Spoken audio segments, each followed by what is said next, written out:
Hello guys. तो कल की हम क्लास में हमने प्रेपोजिशंस सेकंड क्लास में मैंने कवर किया था। थोड़ा सा मैंने आपको फिक्स्ड प्रेपोजिशंस पे बताया था कि किसके साथ क्या लगना है according to connives at, hanker after, aspire after.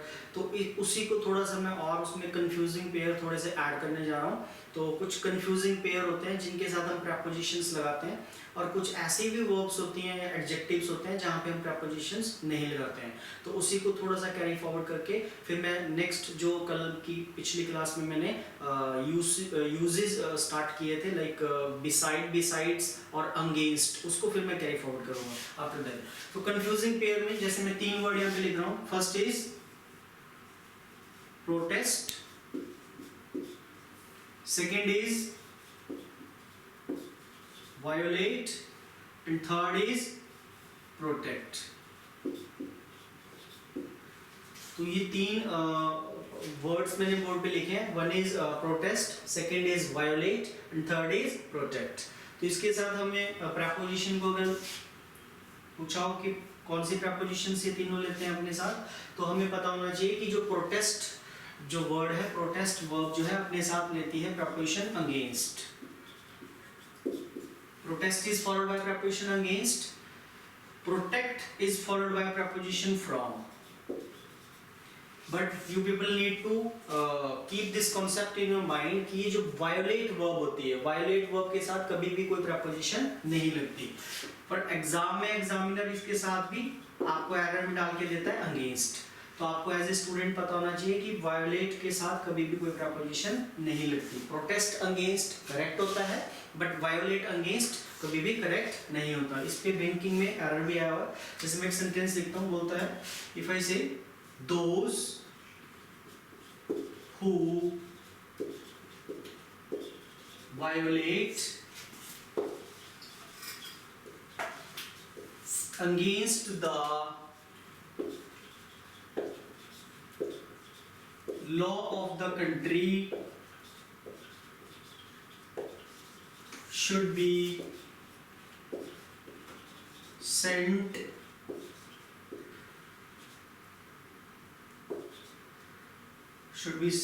behind the bars। Supposing example, अब इसमें अगर मैं इसको ऐसे कर देता हूँ, those who violate A against the law of the country, तक इसको हम ले लेते हैं बी।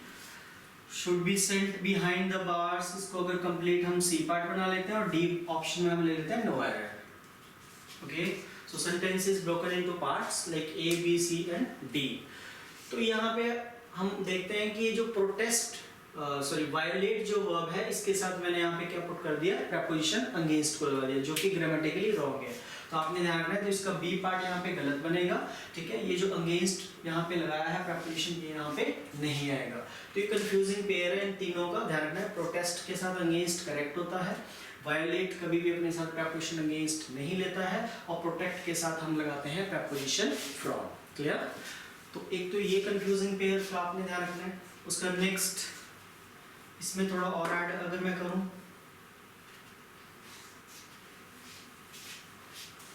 ये एसएससी के एग्जाम में क्वेश्चन आया, आपने ध्यान रखना है। Like one is listening and another is worth listening. अब जो लिसनिंग होता है या लिसन होता है, listen to, listening to, listening is followed by preposition to. While ये जो वर्थ लिसनिंग होता है, इसका ध्यान रखना है, एसएससी में इसका क्वेश्चन आया, वर्थ लिसनिंग के साथ कभी भी प्रेपोजिशन टू को नहीं लगाया जाता। Listen to, listening to is correct. Like resume हम बनाते हैं तो हम उसमें लिख देते हैं, हॉबीज में हम लिखते हैं कि लिसनिंग टू म्यूजिक। ठीक है, तो listen to is correct, listening to is correct. But ये जो वर्थ लिसनिंग होता है, वर्थ लिसनिंग के साथ कभी भी प्रेपोजिशन टू को नहीं लगाया जाता। ठीक है, इसको आपको यहाँ पे ड्रॉप करना है। जैसे मैं बोलता हूँ, इफ आई से एग्जांपल ऐसे दे दिया जाए आपको, the songs of Lata Mangeshkar are worth listening to। The songs of Lata Mangeshkar are worth listening to. तो अभी यहाँ पे आपको क्लियर पता लग रहा है कि जो worth listening वाला जो भी पार्ट होगा B, C, whatever, तो वहाँ पे to preposition हमने नहीं लगानी है, clear? So worth listening to incorrect होता है, while listening to is correct होता है, ठीक है? उसी तरह एक और पेयर में यहाँ पे ऐड कर देता हूँ. One is wait and another is await. Wait is always followed by preposition for. Wait for is correct, while this await is never followed by any preposition. await के साथ कोई भी preposition नहीं लगती, जबकि wait के साथ हम हमेशा preposition for लेते हैं, क्लियर? तो ये कुछ confusing पेयर मैंने आपको बताया, ओके? After that,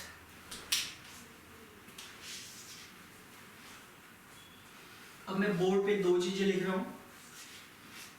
हमने देखना है कि इन दोनों में से कौन सा सही है. One is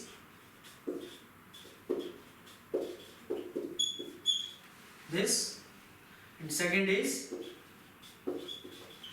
this.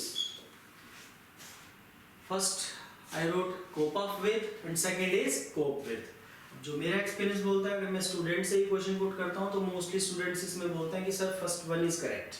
ये फर्स्ट एक्सप्रेशन जो है करेक्ट है और सेकंड एक्सप्रेशन जो है रॉन्ग है. और ये CGL 2014 में क्वेश्चन पूछा गया है एरर की फॉर्म में, ठीक है? तो आपने ध्यान रखना है कि कोप अप विद बेसिकली ये इनकरेक्ट होता है और कोप विद यहाँ पे करेक्ट होता है. कोप विद रिटन इंग्लिश में करेक्ट माना गया है, जबकि कोप अप विद जो है बिल्कुल गलत होता है, ठीक है? उसी तरह हम इसी पे बेस्ड दो और भी हैं, जैसे एक वन इज डील. अब deal is followed by which preposition? Deal के साथ हम preposition विद भी लेते हैं और डील के साथ हम preposition इन भी लेते हैं. अगर कॉम्पिटिटिव एग्जाम्स की बात करें तो डील इन ज़्यादा इंपॉर्टेंट है, तो इसके कंपटीशन में एरर पूछे जाते हैं, ठीक है? Deal with and cope with both have their same meaning, ठीक है? कोप विद भी हैंडल करना होता है, डील विद भी किसी सिचुएशन को हैंडल करना होता है. जैसे बोलते हो आपकी, जिसमें बोलते हो I can deal with this type of students, किस तरह के स्टूडेंट्स को मैं जो है डील कर सकता हूँ अच्छे से, ओके? सो डील विद क्या होता है? बेसिकली हैंडल करना, किसी सिचुएशन को हैंडल करना या किसी स्थिति को मतलब संभालना. जबकि डील इन का कॉन्सेप्ट इंपॉर्टेंट है. डील इन आपको पता होना चाहिए एज ए स्टूडेंट कि डील इन कहाँ पे लगाया जाता है, ठीक है? डील इन लगता है इन case of trade.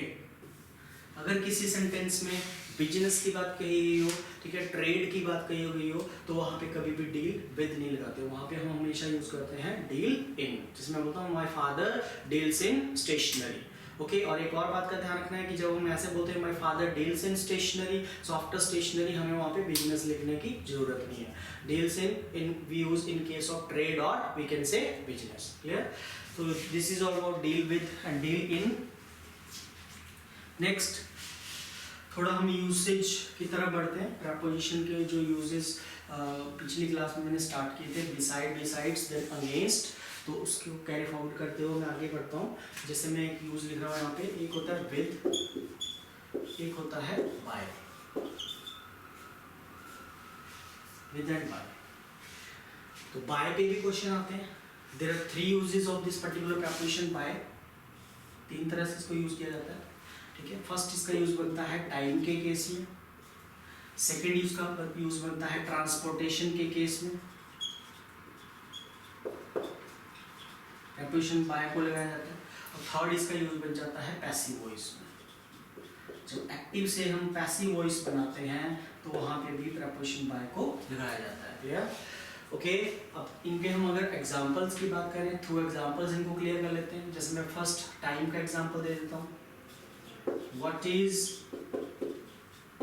the time your watch? Question mark यहाँ पे पुट कर देते हैं, इंट्रोगेटिव स्टेटमेंट है. So what's the time blank your watch? तो यहाँ पे कभी भी इनपुट नहीं करना. इस केस में हमेशा हम प्रपोजिशन कौन सी लगाते हैं? बाय. सेकंड में लिख देता हूँ ट्रांसपोर्टेशन का केस. पैसिव वॉइस का एग्जांपल पहले देता हूँ क्योंकि ट्रांसपोर्टेशन में थोड़ा कॉन्सेप्ट ज़्यादा टिपिकल है, उसको बाद में बताता हूँ. पैसिव वॉइस में हम बोल देते हैं जैसे अ snake was killed by him. A snake was killed by him. तो ये यहाँ पे मैंने y का यूज किया एज ए पैसिव वॉइस. सो जब एक्टिव से हम पैसिव वॉइस बनाते हैं तो वहाँ पे बाय प्रपोजिशन का यूज होता है। टाइम के केस में मैंने इस केस में बता दिया कि इस तरह से हम बाय प्रपोजिशन को यूज करते हैं। और थर्ड, जब हम ट्रांसपोर्टेशन की तरफ बढ़ते हैं तो उस पर मैं आपको एग्जाम्पल से क्लियर कर देता हूँ कि मीन्स ऑफ ट्रांसपोर्टेशन पे इस पर कैसे प्रॉब्लम आता है। बैंक और SSC के एग्जाम में ट्रांसपोर्टेशन पे क्वेश्चन पूछा गया है पहले, ठीक है। तो इसके मैं 3 एग्जाम्पल से क्लियर करता हूँ। फर्स्ट मैं बोलता हूँ आई वेंट टू दिल्ली, यहां हम लिख देते हैं बस, कार, अब we can say aeroplane, first sentence. Second example हम लिख देते हैं आई वेंट टू दिल्ली, यहां मैंने आर्टिकल लगा दिया।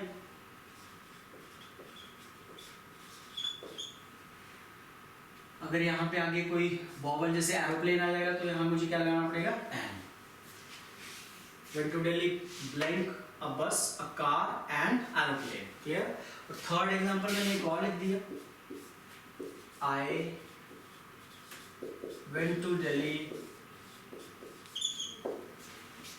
Blank 7:30 bus. इसमें ना मैंने कोई आर्टिकल दिया, ना ए ना एन, यहाँ पे कोई आर्टिकल नहीं है। 3 डिफरेंट कॉन्सेप्ट्स आर देयर, तो you people need to be careful over here, ठीक है। ध्यान रखना आपने यहाँ पे थोड़ा सा, तीनों ही कॉन्सेप्ट इंपॉर्टेंट है। फर्स्ट कॉन्सेप्ट में यहाँ पे जब कोई भी आर्टिकल यहाँ पे नहीं आएगा तो उस केस में तो हम लगा देते हैं by preposition. I went to Delhi by bus, by car, by airplane. This is correct. Second sentence में जब यहाँ पे कोई भी आर्टिकल आ जाता है, ए आ जाता है, कॉन्सोनेंट के केस में एन आ जाता है, वॉवल के केस में, तो उस केस में हमेशा आपने ध्यान रखना कभी भी बाय नहीं लगाना है, उस केस में लगती है preposition in. I went to Delhi in a bus, in a car, in an aeroplane. और थर्ड सेंटेंस अभी मैंने कोई स्टेट का एग्जाम देखा था, उसमें उसने यहाँ पे कोई आर्टिकल ही नहीं दिया, ठीक है, ना तो कोई आर्टिकल दिया यहाँ पे, उसने डायरेक्ट यहाँ पे क्या डाल दिया, मेंशन कर दिया टाइम को। तो जब यहाँ पे टाइम आ जाता है तो हम उस केस में लगाते हैं प्रपोजिशन ऑन 7:30 बस। सो 3 डिफरेंट कॉन्सेप्ट्स आर देयर। तो आपने यहाँ पे ध्यान रखना है कि किस केस में बाय आएगा, किस केस में इन आएगा और किस केस में ऑन आएगा। टाइम के केस में ऑन आएगा, आर्टिकल के केस में प्रपोजिशन इन आएगी, और जब यहाँ पे कोई आर्टिकल नहीं होगा तो हमने उस केस में प्रपोजिशन बाय को लगाना है, ठीक है। तो ये 3 मैंने यूसेज आपको बताया प्रपोजिशन बाय पे। अगर हम बात करते हैं अभी यहाँ पे प्रपोजिशन विद की, तो विद को हम 2 तरह से यूज करते हैं, ठीक है। 2 यूजेस ऑफ प्रपोजिशन विद आ रहे हैं। विद के 2 यूज हैं। फर्स्ट यहाँ पे लिख देते हैं हम इसको, रिलेशन के केस में यूज करते हैं, और सेकंड इसका यूज बन जाता है नॉन लिविंग में। रिलेशन वाला यूज बिल्कुल सिंपल है, जैसे आप बोलते हो I went to market with my friends, with my roommates, she came to my house with her family। तो ये सिंपल यूज है विद का, नॉर्मली हम अपनी लाइफ में यूज करते हैं। नॉन लिविंग थिंग्स में हम कैसे बोल सकते हैं, नॉन लिविंग में हम बोल सकते हैं, जैसे आप बोल सकते हो आई कट वेजिटेबल्स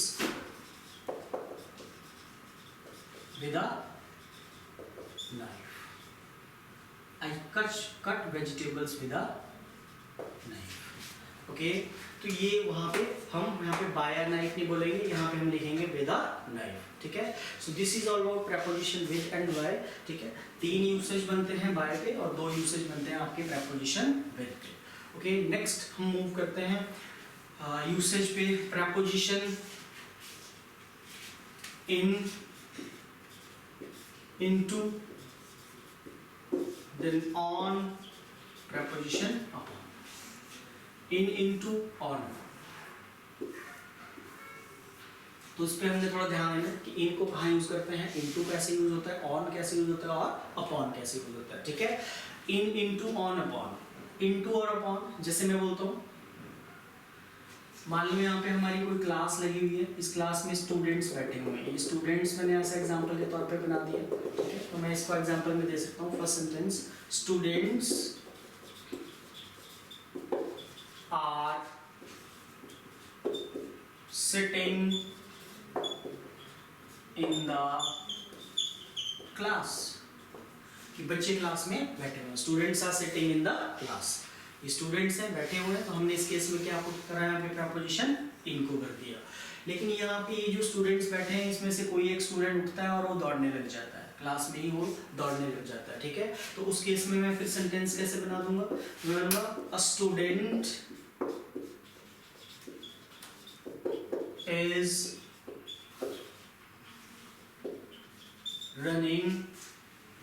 अब यहाँ पे हमने क्या प्रपोजिशन भरनी है, अ स्टूडेंट इज रनिंग। तो इस केस में भी आपने थोड़ा ध्यान रखना है, पहले वो कांस्टेंट थे, बैठे हुए थे, तो हमने प्रपोजिशन इन को डाला। जब यहाँ पे क्लास में ही मूवमेंट हो रही है तो उस केस में भी आपने ध्यान रखना है कि उस केस में भी प्रपोजिशन इन को ही पुट किया जाता है, ठीक है। अंदर ही कोई चीज कांस्टेंट है फिर भी इन आएगा, अंदर ही कोई चीज मोशन में है, मूविंग में है, अंदर ही मूवमेंट हो रही है, तो उस केस में भी प्रपोजिशन इन को ही लगाना है, ठीक है। लेकिन कोई मान लो यहाँ पे स्टूडेंट बाहर है, ठीक है, अब वो स्टूडेंट क्लास की तरफ अंदर जा रहा है, ठीक है, तो उस केस में थोड़ा सा कॉन्सेप्ट डिफरेंट हो जाएगा, ठीक है। तो मैं बोलूंगा अ स्टूडेंट इज गोइंग, अब बाहर से कोई स्टूडेंट अंदर की तरफ मूव कर रहा है, मोशन में जा रहा है, तो इस केस में आपने ध्यान रखना है, अब यहाँ पे प्रपोजिशन हमने डालनी है इनटू। ओके, सो इनटू प्रपोजिशन को लगाया जाता है जब कोई आउटसाइड से इनसाइड की तरफ मोशन होता है। जब आउटसाइड टू इनसाइड मोशन होगा तो इनटू लगाया जाएगा, कोई चीज अंदर कांस्टेंट है इन आएगा, कोई चीज अंदर ही मोशन में है तब भी इन ही आएगा, लेकिन आउटसाइड से इनसाइड मोशन के लिए हम प्रपोजिशन इनटू को लगाते हैं। क्लियर? तो इनटू का हम यूसेज अगर हम यहाँ पे बना दें तो हम इनटू का लिख देंगे outside to inside motion. Outside to inside motion के लिए कौन सी प्रपोजिशन लगती है? Preposition into. क्लियर? अब यही जो मैंने यहाँ पे ऐसे टेबल बनाया था, क्लास बनाई थी, इसको हम थोड़ा उल्टा घुमा देते हैं। टेबल मैंने बना दिया, इसके ऊपर कोई प्लेट पड़ी है तो कांस्टेंट है, तो ऊपर कोई चीज पड़ी है तो हम वहां पे लगा देते हैं ऑन। ठीक है, अब इस पे अगर मैं दो एग्जांपल से आपको क्लियर करूं, ठीक है, तो सेंटेंस इसका बन जाएगा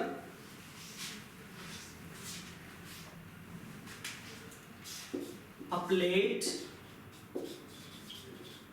इज लाइंग टेबल। अब कोई प्लेट पड़ी है टेबल के ऊपर तो हम यहां डाल देंगे preposition on.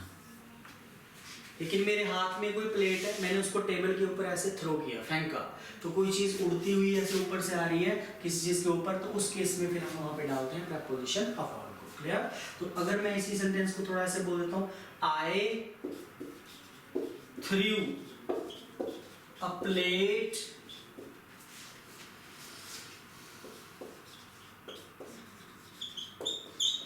Through a plate, तो हमें यहाँ पे लगा देना है preposition upon the table. Clear? तो कोई चीज कांस्टेंट है, किसी चीज के ऊपर पड़ी है तो ऑन आएगा, किसी चीज के ऊपर जब मोशन होता है तो उस केस में हम प्रपोजिशन अपॉन को लगाते हैं। ठीक है, या मैं ऐसे बोलता हूं a cat jumped upon the mouse. Cat ने जो है माउस के ऊपर जंप किया तो उस केस में अपॉन आएगा। क्लियर? सो ऑन अपॉन मैंने आपको बता दिया, इन इनटू मैंने बता दिया। इन दोनों का हम यूसेज बनाना चाहें तो हम लिख सकते हैं कांस्टेंट। कांस्टेंट के लिए इन और ऑन का यूज होता है, और मोशन के लिए इनटू और अपॉन का यूज होता है। वो थोड़ी डिफरेंट बात है कि किसी चीज के आउटसाइड से इनसाइड मोशन होगा तो इनटू आना है, और किसी चीज के ऊपर मोशन होगा तो फिर हम वहां पे प्रपोजिशन अपॉन को लगाते हैं। क्लियर? तो ये हम थोड़ा इसको ऐसे समझ सकते हैं। नेक्स्ट यूसेज की तरफ हम बढ़ते हैं। नेक्स्ट यूज हम देख लेते हैं। एक होता है above, one is above and next is over। above, over, तो इन दोनों के यूज अगर हमने समझने हो तो पहली बात आपको पता होना चाहिए कि दोनों ही above और over जो है हाइट के लिए यूज किए जाते हैं। क्लियर? ऊंचाई के लिए यूज होते हैं। ठीक है, जैसे if I say first example, the sky is us. Okay, और सेकेंड एग्जांपल है आपके सामने, द क्लाउड्स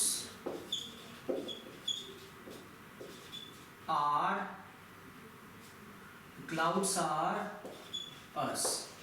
ओके, अब ये जो स्काई होती है ये क्या होती है, कांस्टेंट होती है। तो कोई भी चीज जो हाइट में जो है कांस्टेंट होती है, स्थिर होती है, उसके लिए हमेशा अबव लगता है। तो फर्स्ट सेंटेंस में यहाँ पे हम पुट करेंगे above, the sky is above अस। और हाइट में कोई चीज जब मोशन में होती है, something which is in motion in height, तो उसके लिए हम लगाते हैं प्रेपोजिशन ओवर। क्लियर? मोशन के लिए हाइट में ओवर प्रेपोजिशन पुट होती है, और कांस्टेंट चीज हो जब हाइट पे, तो उसके लिए हम प्रेपोजिशन ओवर को लगाते हैं। क्लियर?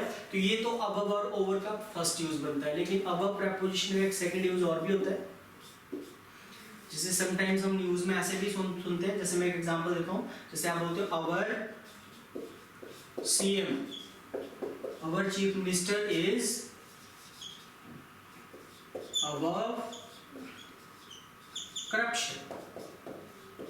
मान लो एग्जांपल है, अवर सीएम या our PM is above corruption. तो इस केस में अब ये वाला यूज नहीं देगा, मोशन और कांस्टेंट वाला यूज नहीं है, ये डिफरेंट बात बनेगी। जैसे आप बोलते हो हमारे जो मुख्यमंत्री जी हैं वो भ्रष्टाचार से परे हैं, तो अबव प्रेपोजिशन का इस केस में मीनिंग होता है फार अवे, दूर, के परे। ठीक है, कि वो भ्रष्टाचार से दूर है, उसका मीनिंग हम यहाँ पे लिख सकते हैं फार, दूरी में है। ओके, और उसी तरह ओवर प्रेपोजिशन का भी एक और यूज बनता है। Sometimes we also say like this, the class is over now, the class is over now. तो इस केस में हम क्या बोलना चाह रहे हैं, कंप्लीशन सेंस। ये डिफरेंट यूसेज होते हैं, ऐसा नहीं है कि ओवर का एक यूज है या इनका एक यूज है, मतलब डिफरेंट यूजेस होते हैं। फर्स्ट यूज तो इनका बना हाइट पे, ठीक है, और दूसरा मैंने आपको बता दिया इस केस में कि the class is over now. तो इस केस में ओवर प्रेपोजिशन हमें कंप्लीशन वाली सेंस को यहाँ पे दे रही है। ठीक है, ओके। अब मैं नेक्स्ट 2 एग्जांपल बोर्ड पे लिख रहा हूँ, आपने यहाँ पे बताना है इसमें क्या आएगा। मैं बोलता हूँ आई एम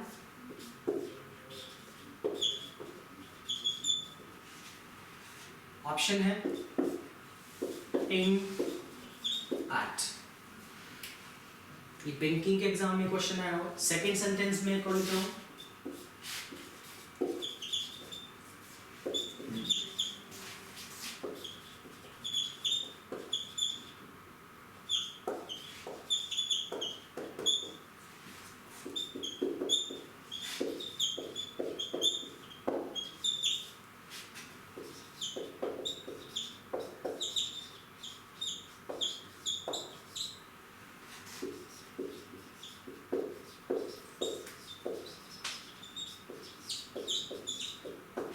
आपके सामने बोर्ड पे 2 सेंटेंस लिखे हुए हैं, और इन दोनों एग्जांपल्स के लिए आपके पास 2 ही ऑप्शन है, इन आएगा या एट आएगा। स्टेटमेंट्स 2 हैं। अब अगर हम इन दोनों सेंटेंसेस को थोड़ा ध्यान से देखें तो इन दोनों के कॉन्टेक्स्ट में कहीं ना कहीं थोड़ा सा अंतर है। ठीक है, जैसे आपका कोई फ्रेंड है, आपके फ्रेंड ने आपको कॉल किया कि हाँ जी आप कहाँ पे हो, तो आप बोलते हो मैं इस टाइम जो है बैंक में हूँ। तो उस केस में आपका क्या आंसर होगा यहाँ पे, I am in the bank और I am at the bank. फिर दूसरे कॉन्सेप्ट में थोड़ा सा यहाँ पे मैंने चेंज कर दिया है, फिर इसमें लिखा तो है I am blank the bank, चाहे इसमें इन आएगा एट आएगा तो हम बाद में देखते हैं। फिर मैंने आगे थोड़ा सा इसको चेंज कर दिया, and I don't like working with these old version computers, कि मैं जो है बैंक में हूँ और मैं जो है इन पुराने वर्जन कंप्यूटर्स के साथ जो काम करना पसंद नहीं करता हूँ।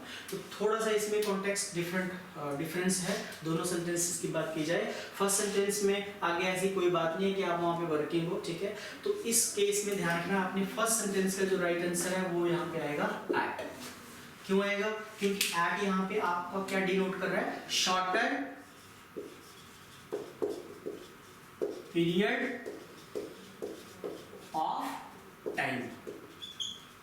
शॉर्ट पीरियड ऑफ टाइम के लिए हमेशा प्रेपोजिशन एट को लगाया जाता है, लेकिन यहाँ पे डिनोट हो रहा है कि आप जो है बैंक में हो और आप उन पुराने वर्जन कंप्यूटर्स के साथ जो है वर्क करना जो आपको पसंद नहीं है। तो इसका मतलब ये हो रहा है कि आप वहाँ पे वर्किंग हो, मीन्स आप वहाँ पे जॉब करते हो। तो सेकेंड सेंटेंस में प्रेपोजिशन पुट की जाएगी इन, और इन का यूज यहाँ पे बनेगा for longer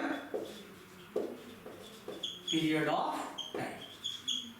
for longer period of time के लिए प्रेपोजिशन इन को लगाया जाता है, और for shorter period of time के लिए प्रेपोजिशन एट को लगाया जाता है। क्लियर, तो ये ध्यान रखना आपने। Next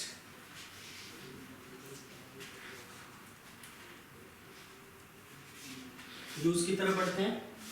one is since, for and from. एक सिंस होता है, एक फॉर होता है और एक फ्रॉम होता है. ठीक है. सिंस का यूज किया जाता है पॉइंट के लिए. This is for period and this is for starting point of something. Starting point of something. शुरुआती पॉइंट को फ्रॉम बताता है. ये पीरियड ऑफ टाइम को डिनोट करता है. पीरियड ऑफ टाइम मीन्स क्या होता है, जैसे for the last 2 hours, hours इसमें आ जाएंगे, मंथ्स इसमें आ जाएंगे, डेज इसमें आ जाएंगे, वीक्स इसमें डिनोट्स हो जाएंगे. ठीक है. और इसमें सेंचुरीज आ जाएगी, डिकेड्स आ जाएगी. लॉन्ग टाइम के लिए भी फॉर का ही यूज किया जाता है. एसएससी में एक बार क्वेश्चन आया था, we have been working on this project since a long time. तो आपने वहां पे ध्यान रखना, वहां पे सिंस अ लॉन्ग टाइम नहीं होगा, वहां पे क्या आएगा, for a long time. Clear. तो सिंस कहां पे लगता है, एग्जैक्ट टाइम के लिए, पिन पॉइंट के लिए. Like since morning, then since evening, then since 2 o'clock, since January, since Monday. ठीक है. तो सिंस पॉइंट को बताता है, एग्जैक्ट पॉइंट को बताता है, एग्जैक्ट टाइम को बताता है. फॉर पीरियड को डिनोट करेगा. ईयर्स हो गए, मंथ्स हो गए, डेज हो गए, वीक्स हो गए, मिनट्स हो गए, आवर्स हो गया, सेंचुरीज हो गया. ठीक है. उसके लिए फॉर को यूज किया जाता है. और फ्रॉम क्या बताता है, स्टार्टिंग पॉइंट ऑफ समथिंग.